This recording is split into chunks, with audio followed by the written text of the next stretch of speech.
মেয়ের জামাই যখন মেয়ের কথা শুনে গর্বে তখন বুকটা ফেটে যায়। লোকের কাছে গর্ব করে বলে, আমার মেয়ের জামাই আমার মেয়ের কথা ছাড়া এক পাও নড়ে না। কিন্তু ছেলে যখন বউয়ের কথা শুনে তখন সে বউয়ের গোলাম, বউ পাগল ছেলে। হ্যাঁ, এটাই আমাদের সমাজের নীতি। একটা মেয়ে যখন আপনার ঘরের বউ হয়ে যায়, সে তার চেনা শহর ছেড়ে, তার চেনা মানুষগুলোকে ছেড়ে চলে আসে।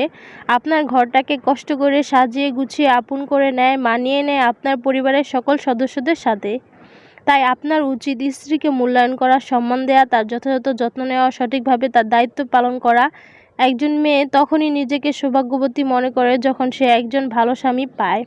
একটা মেয়ে যখন তার আপনজনকে ছেড়ে পরের ঘরে যায় তখন তার ভরসা একমাত্র তার স্বামী থাকে। আর যখন তার স্বামী তার পরিবারের কথায় তাকে আঘাত দেয়, তার পরিবারকেই গুরুত্ব দেয় আর তাকে ছোট করে কথা বলে, অপমান অপদস্থ করে, তখন সে খুবই অসহায় হয়, কারণ ওই পরিবারে একমাত্র তার স্বামী তার আপন।